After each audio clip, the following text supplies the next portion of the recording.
All right, this is part two. I'm going to talk for a little bit, and I will shut the camera off here.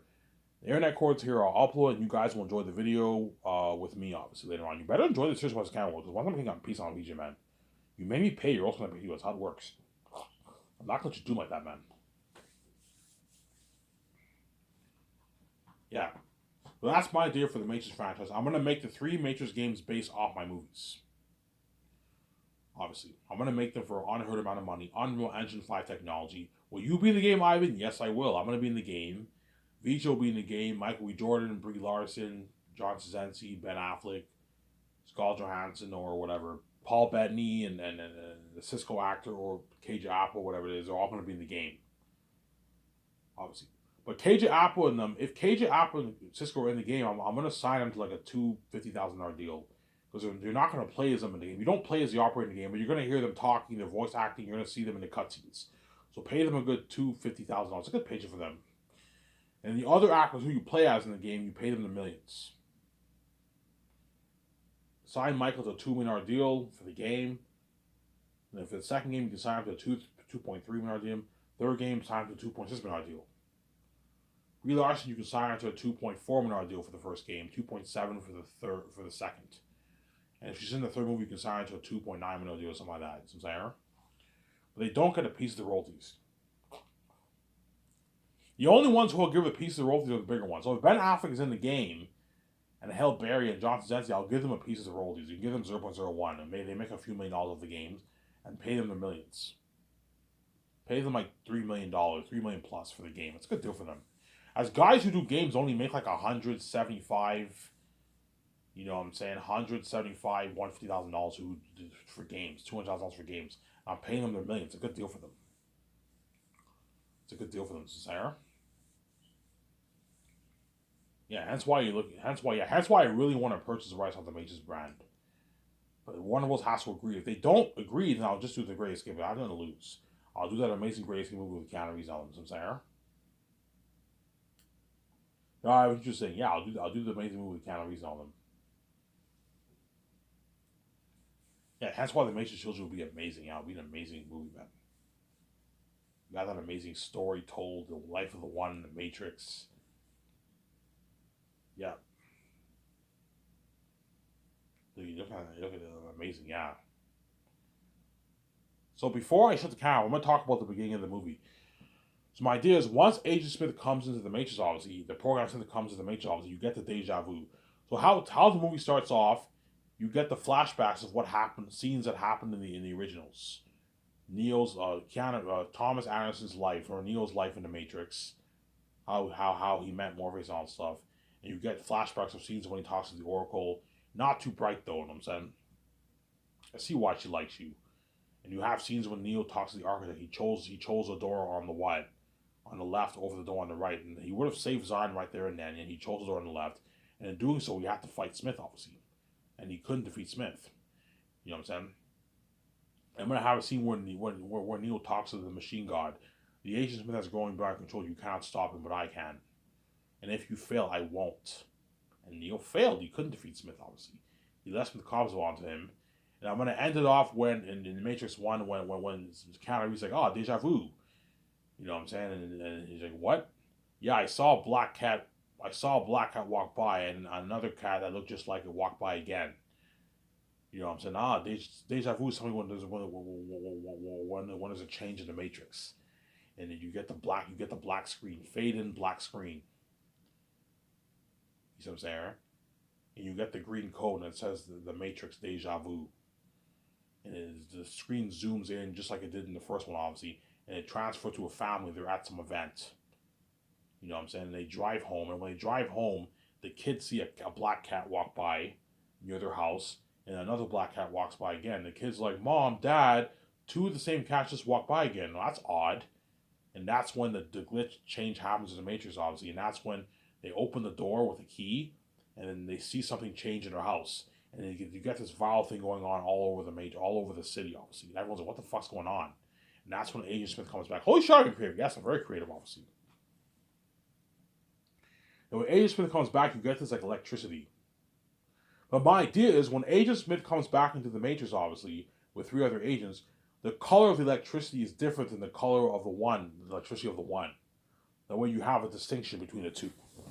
So you get, but I mean, it's like Terminator. It's similar to Terminator, but Terminator when the Terminators come to Earth, obviously they come from the future, whatever it is. They come in this from this ball.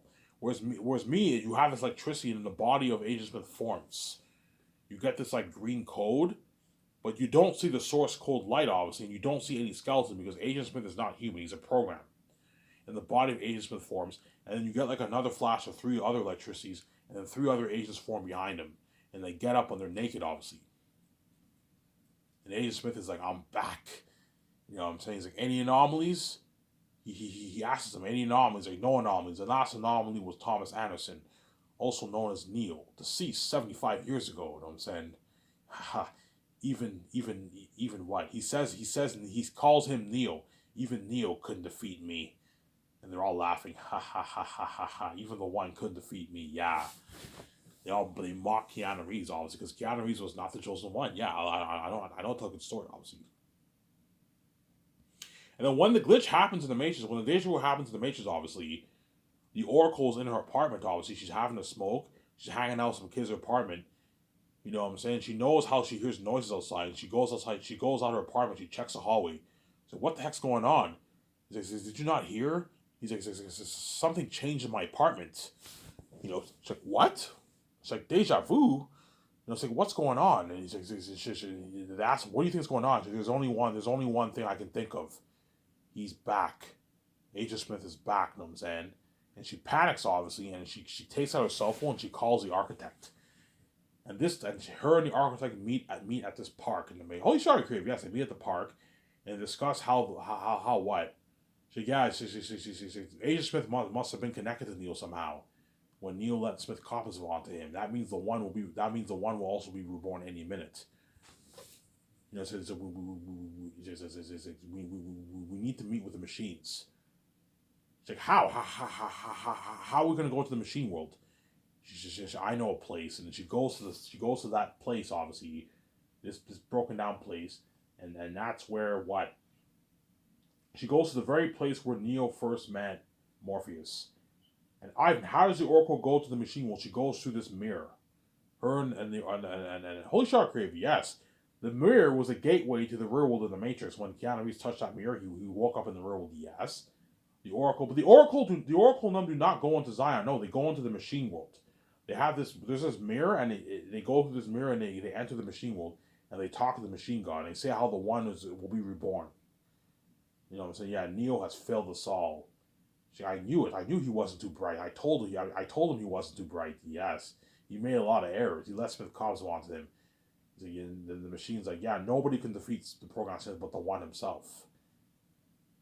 And once they have that meeting, obviously with the machine god, the baby one is born in the Matrix, and you get the what the I don't know how he's born, but like you have the source code, and something happens. You get this like sperm, and it goes into the goo, and the body of the baby forms in the goo, and then the machines put all the plugs in him. And the moment they plug the back of the baby, the plug on the back of the baby, the one is now born in the Matrix. You got this electricity, you got the green code, but you see the source light code in the green code because he's the one, obviously. And you see the skeleton and the body of the baby forming. And that's when the guy who works at the junkyard, "I'll see you tomorrow," and I'm saying he has to smoke, and he hears a baby crying. He's like, "What the hell's that noise?" And he finds there's a baby. He's like, "Where did you come from?" You know what I'm saying? He's like, "Hello, is anybody here?" There's a baby in the middle of the junkyard at 10 o'clock at night. He calls out, no one's answering. He's like, "What the heck?" And he takes the baby to his apartment, and he has an argument with his wife. And his wife says they can't adopt the baby. Take it to adoption agency. He takes it to adoption agency. He's in his car, obviously, and he speeds, and he gets caught by stopped by a cop. "License and registration, please." Yeah, it's right here. You know what I'm saying? He's like, "You know you're being caught speeding." He takes the light. He's flashing the guy's eyes. Have you been drinking? Are you intoxicated? No. I haven't been drinking. And he takes the light. His flashlight. He takes his flashlight, and he points it towards the baby. And the baby's in the back of the car.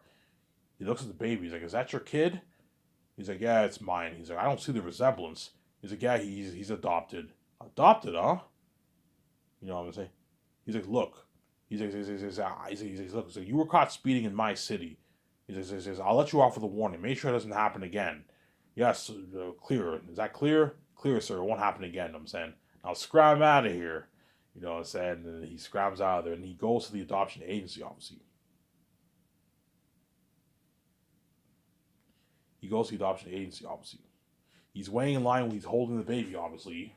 Next, you know what I'm saying? He's like, I'm here to give this baby up for adoption. It's okay. He's okay. I'm here to give this baby up. Okay. Does this baby have identification? You know what I'm saying? No identification. Okay. Did his parents give you the baby? Did a friend give you the baby? No. His parents not. His parents not giving. So you don't know the. You don't know. You don't know what. You don't know the parents of this baby? No, I don't know the parents of this baby. Okay. Did a friend give you the baby? No. Does it have anyone to take care of it? No. Okay. Where did you find this baby? So I found it at work. Okay. Where do you work, sir? I work at a junkyard. You work in a junkyard. Yes. When did you find the baby? Yeah, I found the baby about 30 minutes ago. So you found the baby late at night at work. Yes. Where do you work? I work in a junkyard. You work in a junkyard. So you found the baby in a junkyard. He's all embarrassed. He's like, yeah. And everyone behind him is like, what the fuck? This is odd. This is weird. You know what I'm saying? So you're telling me that you found the baby with no one to take care of. Are you sure the baby's not lost? Maybe his parents could be looking for it. I couldn't tell you. I don't know. So you don't know where you don't know who his parents are. A friend did not give you the baby. You're claiming that you found the baby in the middle of a junkyard at 10 o'clock at night. Yes, I did. Sorry, so this baby does not meet the qualifications for identification for adoption. I'm saying, please. I'm saying he's begging her, please. This baby has nowhere else to go. If this baby has nowhere to go, why don't you adopt the baby yourself? Because me and my wife have a bit of a falling out. She doesn't want me. She doesn't want to adopt the baby.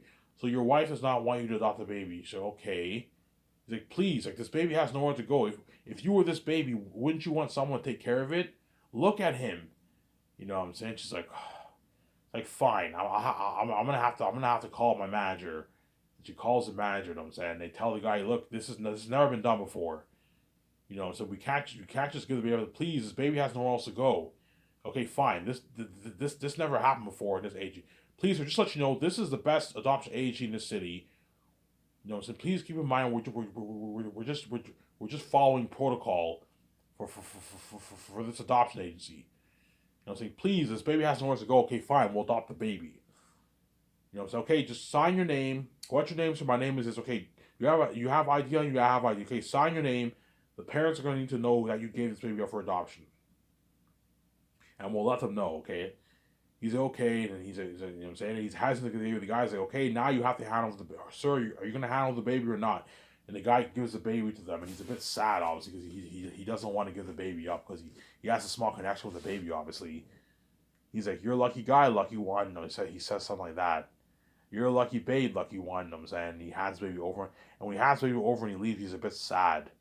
And that's the last time you see that guy in the movie. And then the next day, what? Two couples who want a baby. Obviously, they end up adopting me. And you transfer to me when I'm a kid how I get into hacking, and then when I'm in school, I'm in high school, and I get caught with hacking, obviously, and I get expelled from school. That's why looking at an amazing story. Yeah, man. Looking at an amazing Matrix story. Holy shit, okay, that's a record. I know how to tell a good story. I'm worth a gift. That's why the Matrix franchise will be amazing. And that's why I'll really want to purchase the right to that Matrix franchise. And once I pay this fee, and I go to Vancouver with VJ, obviously, I'm going to give Warner Bros. A call. Because VJ will guarantee tell me, Ivan, I want to do the Are you kidding me, Ivan? Of course I want to do the Matrix. We'll give Warner Bros. A call, obviously. And we'll see what their answer is. Yes or no, right? Yeah. Anyways, Ivan Amir, I'm tired. I'm going to shut this camera off. I'm going to upload it. You guys will enjoy the video with me. So Ivan Amir, I'm signing up. Peace.